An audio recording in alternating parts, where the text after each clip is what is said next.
Mesdames, Messieurs, bonjour. Je m'appelle Henri Tsiang et j'ai plusieurs casquettes. Je suis chercheur scientifique. J'ai fait ma carrière à l'Institut Pasteur. Je m'intéresse énormément à la géopolitique, étant donné ma double culture, française et chinoise, plus française que chinoise d'ailleurs. Et je m'intéresse également à la biculture au niveau de la médecine, c'est-à-dire, étant un chercheur en biologie, je m'intéressais aussi à la culture médicale chinoise. Donc voilà mes trois principales casquettes. J'en ai d'autres, mais je vous en parlerai éventuellement. Alors, en ce qui concerne les nouvelles routes de la soie maritime, pourquoi est-ce que je parle des mers de Chine vers la mer d'Arabie? Parce que c'est quand même la première étape avant d'arriver à l'Europe. Donc, cette épopée n'est pas un long fleuve tranquille, c'est au contraire un voyage extrêmement accidenté à cause de la géographie, mais aussi et peut-être essentiellement à cause de la géopolitique tout le long du parcours. Je remercie l'Institut Schiller de m'avoir invité à participer à cette réunion et je voudrais aussi remercier les orateurs précédents d'avoir déjà décortiqué une bonne partie de l'histoire des nouvelles routes de la soie, en particulier sur l'histoire de Zheng He et des relations de la Chine avec le reste du monde, en Asie, puis vers l'Europe. Vous voyez que ce qui fait la différence avec la diapositive de Carrel, c'est que j'ai rajouté un forum des nouvelles routes de la soie à Pékin et un second forum en 2019. Le forum de 2017 a permis de faire le point sur la situation des nouvelles routes de la soie et le second forum a permis de faire des changements et des adaptations parce qu'il y a eu des erreurs qui ont été faites. Il y a eu des difficultés et le fait d'avoir connu ces difficultés a permis de rectifier les erreurs passées et d'adopter une nouvelle stratégie. Alors cette diapositive, c'est tout simplement pour dire que les nouvelles routes de la soie ne sont pas très différentes des anciennes routes de la soie à cause des contraintes géographiques, puisque nous sommes toujours confrontés à la nature géographique du parcours maritime. Alors, on a déjà présenté le microcosme maritime qui entoure la Chine, le Japon au nord et les pays du sud-est asiatique qui sont les principaux voisins maritimes de la Chine. Et depuis toujours, comme l'a dit Antoine, l'économie de cet ensemble régional correspondait à peu près à 20-30% du PIB mondial pendant plus de 3000 ans. Et cet espace était confronté à des trafics de drogue, à des pirates. Il y avait des conflits pour les territoires de pêche, déjà à l'époque. Ça n'a jamais cessé, en fait. Ça a toujours existé. Et il faut savoir que la majorité de l'importation de pétrole en Chine passe par le détroit de Malacca, qui a été évoqué comme l'un des principaux, je dirais le principal goulet maritime pour accéder de la Chine vers l'Europe. Et actuellement, environ 5 000 milliards de dollars de marchandises passent par ce goulot maritime. Alors, qu'est-ce que c'est que le sud-est asiatique? C'est aujourd'hui essentiellement 10 pays extrêmement différents, puisque vous avez des pays qui sont pratiquement des principautés comme Brunei. Il y a les Philippines qui représente un espace géographique extrêmement important, bien qu'elle soit dispersée dans un espace maritime extrêmement important. Il y a des territoires qui sont extrêmement exposés au blocus au niveau des détroits, au niveau de l'Indonésie, de la Malaisie. Et puis vous avez des pays qui sont plus terrestres, je dirais, comme le Myanmar, auquel on fera allusion tout à l'heure. Donc avec tous ces pays, la Chine a toujours commercé, a toujours eu des conflits locaux, et ces pays ont été aussi le siège de la diaspora chinoise. Il faut savoir qu'il y a environ 50 à 60 millions de Chinois émigrés dans les pays de l'ASEAN et qui correspondent à une diaspora extrêmement active au niveau économique. C'est non seulement une présence économique, c'est aussi une présence culturelle dans la mesure où le confucianisme s'est extrêmement développé dans tous ces pays. Dans tous ces pays, vous trouverez des temples de Confucius, par exemple, mais également des temples bouddhistes, beaucoup moins de temples taoïstes. Sortir de Chine, c'est très difficile.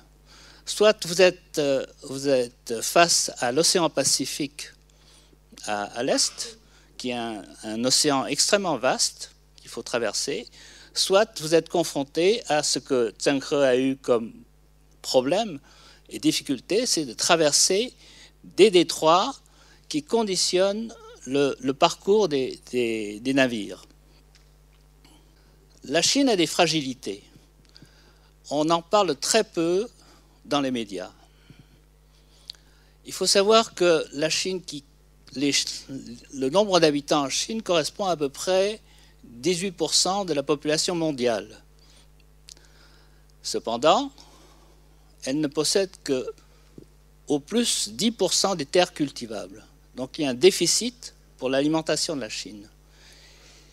Il en est de même pour l'eau, qui est également à peu près au même niveau du déficit, c'est-à-dire 10% d'eau potable dans le monde. Et donc, il y a un risque de manque d'eau potable dans les années qui vont venir. La principale préoccupation de la Chine, c'est d'assurer l'alimentation de 1,4 milliard d'habitants, l'approvisionnement en énergie, la possibilité d'exporter sa production manufacturière, ce qu'elle faisait auparavant régionalement, et sécuriser les voies commerciales, essentiellement les voies maritimes, puisque paradoxalement, auparavant, Antoine avait présenté la voie maritime comme alternative à la voie terrestre.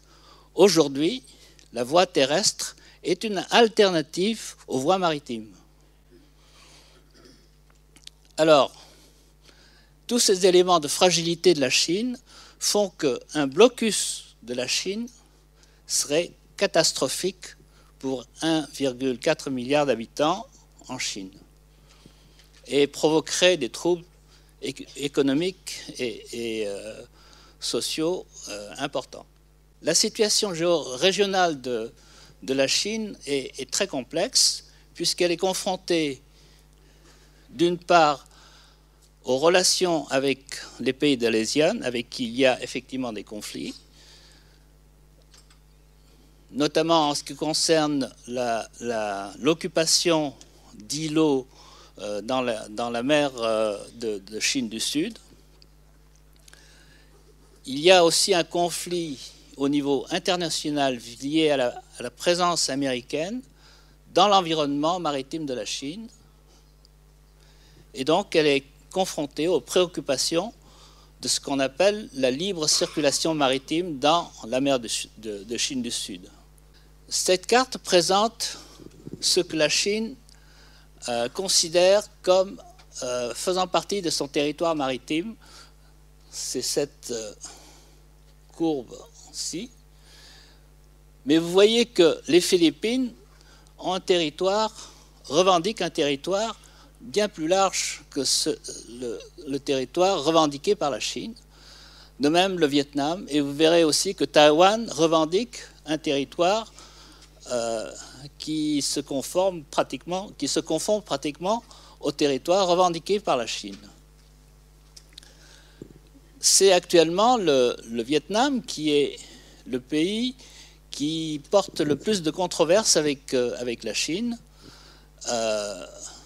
tout simplement parce que dans ces territoires où il y a une superposition de revendications, il y a du pétrole et du gaz. Et ça change évidemment toute la dynamique politique dans la région. Alors vous avez vu, pour sortir de Chine, eh bien, on a besoin de ce couloir pour passer entre la Malaisie et l'Indonésie par le détroit de Malacca. Et c'est la raison principale pour laquelle les Chinois ont revendiqué ce territoire maritime pour sécuriser la sortie de la Chine, sinon la Chine risque d'être asphyxiée, comme vous avez dit, par la suivante. La suivante, c'est que vous avez certainement entendu parler du pivot asiatique de Barack Obama en 2011, où il a décrété qu'il allait envoyer 60% de la puissance maritime américaine en Asie. Il faut savoir que les États-Unis possèdent 12 porte-avions, dont 11 sont actuellement en état de servir. Et vous voyez que la 5e flotte à l'ouest, la 7e flotte vers le nord, vers le Pacifique, et la 3e flotte entoure littéralement la Chine. Et donc un blocus par ces 3 flottes, ce serait la mort économique et sociale de la Chine. Alors évidemment, les points de vue divergent, en ce sens que pour les États-Unis, il y a une atteinte à la libre circulation maritime parce que la Chine a installé des postes de surveillance de la circulation maritime et décrété des zones où il surveille les navires étrangers dans des territoires maritimes qui sont considérés comme des territoires ouverts à la circulation internationale.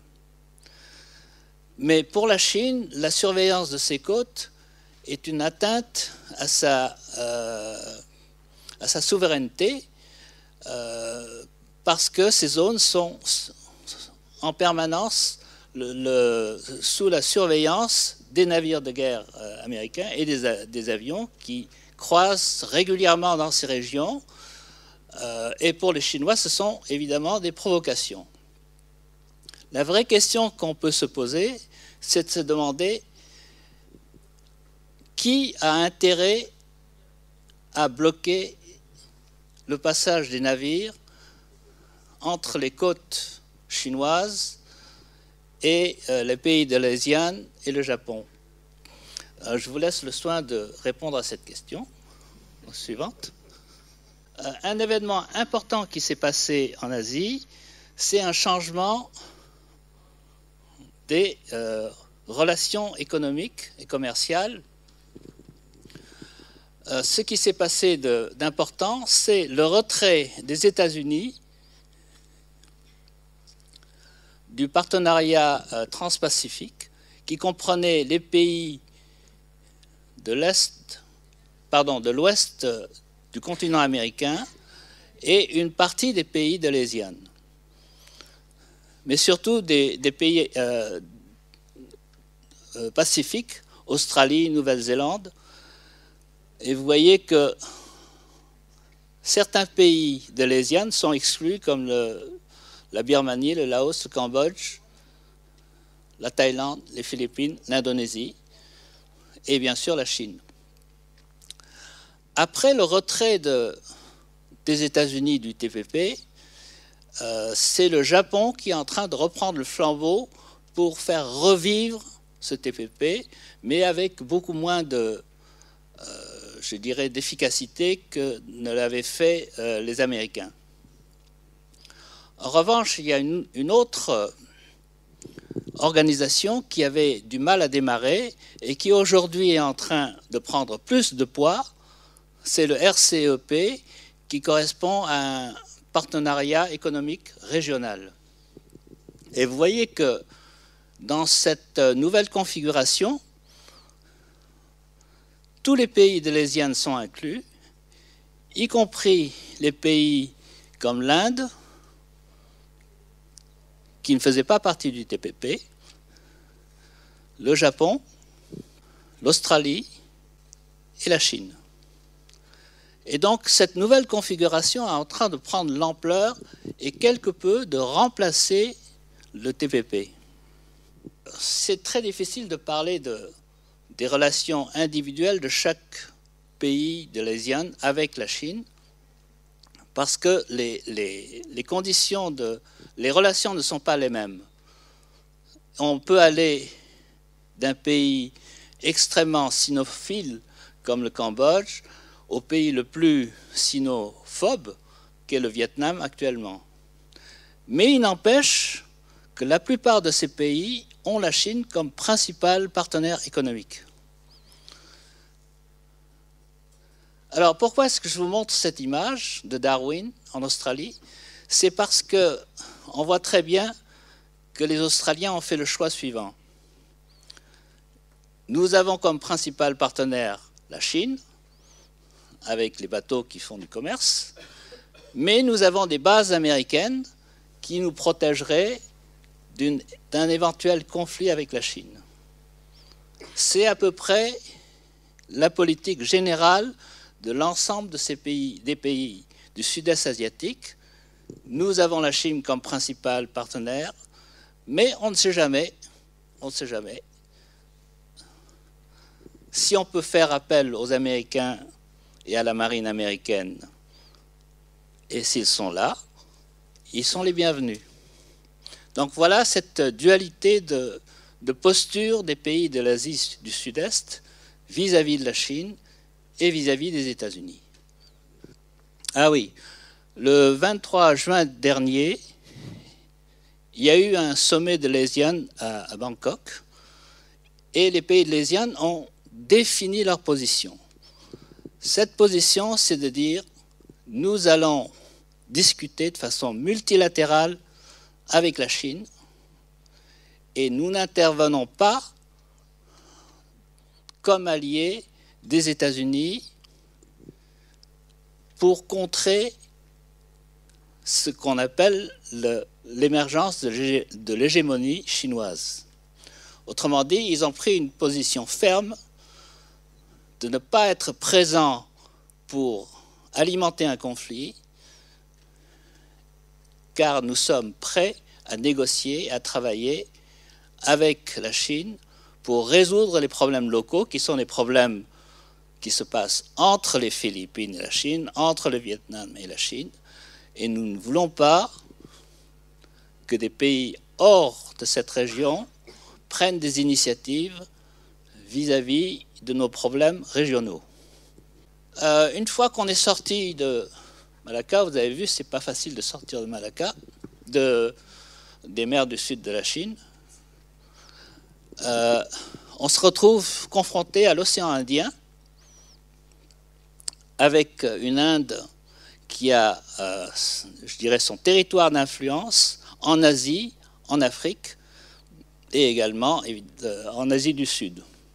En sortant de Chine, nous avions le problème du détroit de Malacca. Et il y a une façon de contourner le problème, c'est de passer par la Birmanie, Myanmar, qui permet d'accéder à la baie de Bengale. Et en plus de ça, la Chine a aussi une sorte de port de logistique au Sri Lanka, anciennement Ceylan. Alors vous voyez, la traversée de la Birmanie permet de ne pas passer par les voies maritimes au cas où il y a un blocus. Donc c'est une sortie de secours, en quelque sorte. Ou plutôt une entrée de secours, parce que c'est le pétrole qui va alimenter la Chine à travers la Birmanie. Alors ça, c'est juste pour vous donner les 2 points qui sont importants au Sri Lanka. C'est le port de Hambantota et le projet Colombo, du port de Colombo, qui n'est pas encore commencé, je crois. Alors, les soucis avec l'Inde, c'est que c'est un pays qui a une zone d'influence au Sri Lanka, au Bangladesh aussi, les Maldives, au Pakistan où il y a évidemment une confrontation forte, mais aussi au Népal et dans le Bhoutan. Alors l'Inde est dans une situation difficile parce que elle fait partie des BRICS et de la coopération de Shanghai, mais elle fait aussi partie d'une alliance avec la marine américaine pour ouvrir ses ports aux navires de guerre américains. C'est un pays qui n'est pas dans les nouvelles routes de la soie, mais obtient de très nombreux financements à partir des banques chinoises. Et d'autre part, elle envisage avec des pays développés de l'Asie, Japon, Australie, Corée du Sud, des projets alternatifs, essentiellement avec le Japon d'ailleurs. Elle a fait partie du Quad, c'est-à-dire un projet américain pour essayer de contenir la Chine, mais elle s'en est retirée peu de temps après. Et enfin, depuis l'année dernière, il y a une réunion tripartite entre la Russie, l'Inde et la Chine. Et à Osaka, la semaine dernière, ils ont refait une réunion à 3, Poutine, Modi et Xi Jinping, à huis clos.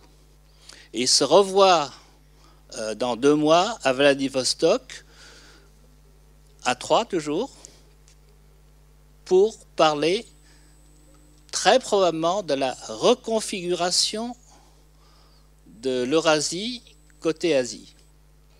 Alors évidemment, c'est un petit peu gênant pour et les Américains et l'Union européenne, car ces 2 entités politiques ne sont pas présentes dans cette organisation. Alors, on arrive maintenant dans la mer d'Arabie. Bon, suivante, puisqu'il faut aller un peu plus vite. Vous savez que le port de Gwadar, c'est un des gros points d'achoppement de la Chine dans la région. Et c'est une seconde voie de sortie de la Chine, ou d'entrée de la Chine, suivant le cas, puisque ça contourne le continent indien. Lorsqu'on arrive au Proche-Orient, il y a plusieurs choses. La première chose, c'est que c'est une région de conflit énorme. Et je vous dis tout de suite, c'est un endroit stratégique à cause du pétrole. C'est aussi une région où la Chine n'a jamais eu de conflit, il n'y a jamais eu de guerre, il n'y a pas eu de colonisation. Et donc, la Chine est en collaboration économique et politique avec pratiquement tous les pays belligérants, les sunnites, les chiites, y compris Israël. C'est ce que je vous racontais avec le détroit d'Ormuz pour accéder au pétrole, bien sûr. C'était pour vous dire que la porte de l'Europe passe par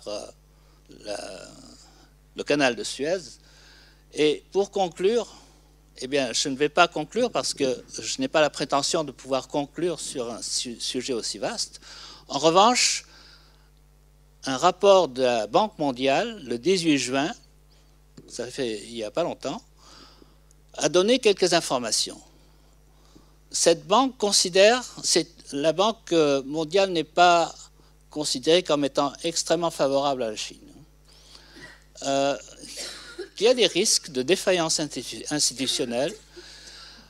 C'est très souvent lié aux problèmes de dette, aux problèmes environnementaux et aux problèmes sociaux. Alors, les avantages, il y en a aussi, et c'est toujours la Banque mondiale qui le dit, il y a de prévu un recul de la pauvreté pour environ 32 millions de personnes, une augmentation des échanges commerciaux de près de 10%, et surtout, pour le monde entier, une hausse du revenu mondial de près de 3%. Sur l'ensemble du monde, c'est énorme. En ce qui concerne les risques, on ne parle jamais des risques des entreprises chinoises qui peuvent faire faillite, parce qu'il y en a qui font faillite. Il y en a qui réussissent mal, qui font faillite, qui se retirent de projets. Et c'est un risque qui, pour la Chine, est important quand même. Et sinon, il y a une nécessité de réforme profonde pour améliorer les conditions de coopération entre les pays qui se trouvent sur la route de la soie. Il y a une exigence de transparence supplémentaire et une exigence de lutte contre la corruption. Donc voilà à peu près ce que je voulais vous dire sur les routes de la soie maritime avant d'entrer en Europe. Merci.